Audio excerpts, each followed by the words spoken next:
500.000 remaja jadi korban eksploitasi dunia maya. Begini cara TikTok menjaga keamanan digital remaja. Survei UNICEF tahun 2022 terhadap anak dan pengguna internet di Indonesia menyebutkan 95% anak usia 17 tahun di Indonesia menggunakan internet minimal 2 kali dalam sehari. Sementara sekitar 500.000 remaja menyatakan pernah menjadi korban eksploitasi seksual dan perlakuan salah di dunia maya. Fakta ini diungkap Communication Director TikTok Indonesia, Anggini Setiawan dalam workshop bertajuk Keamanan Digital bagi Remaja yang digelar Asosiasi Media Siber Indonesia, AMSI, berkolaborasi dengan TikTok pada Jumat, 31 Januari 2025.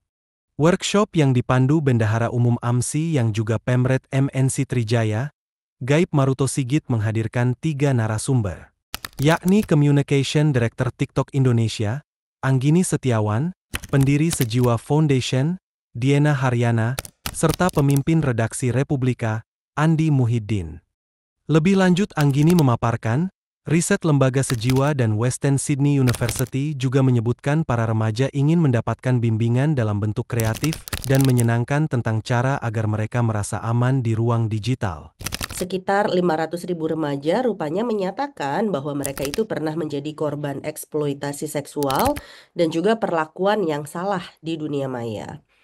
Dijelaskan Anggini, pihaknya terus mempertahankan TikTok sebagai platform bagi pengguna yang berusia 14 tahun ke atas.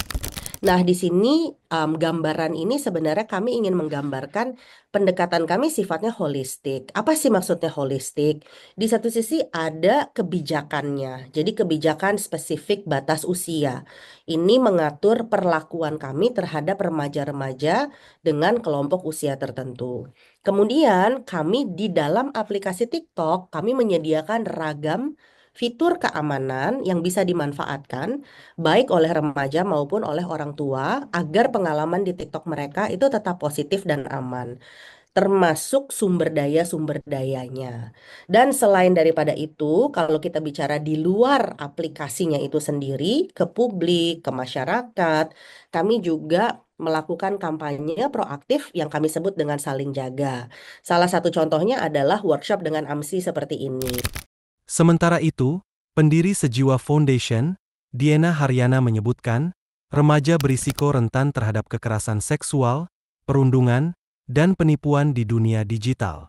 Hal ini disebabkan oleh 3 karakteristik remaja yang cenderung terlibat dalam aktivitas daring tanpa menyadari risiko yang ada.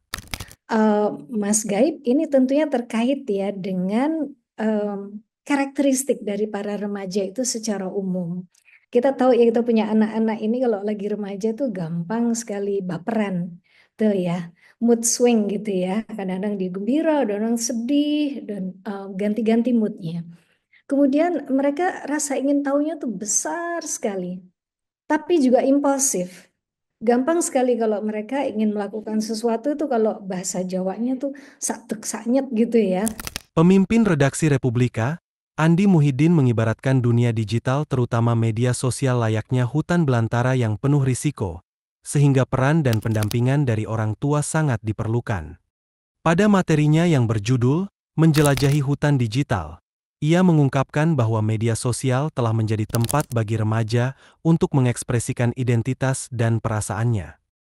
Saya menganggap digital itu, sosmed terutama itu kayak hutan gitu, hutan belantara yang penuh banyak risiko, dan saya sebagai orang tua itu perlu bersama-sama anak nih untuk menjelajahi itu gitu ya.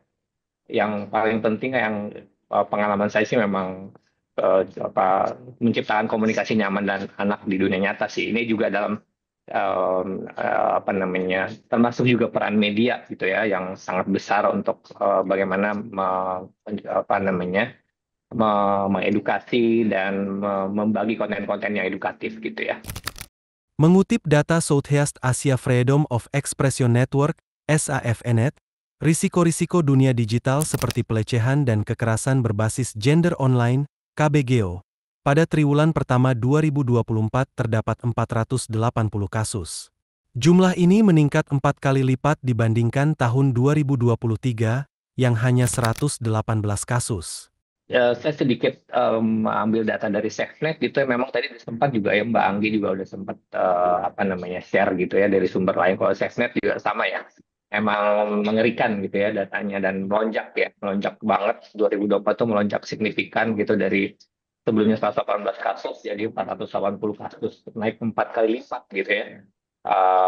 Kekerasan berbasis gender online gitu yang disingkat KBGO, saya nggak gitu suka singkatannya guys, nggak enak gitu. Tapi dan korban terbanyak adalah anak-anak ya dan usia 18 sampai 25. Jadi memang cukup sangat mengkhawatirkan gitu.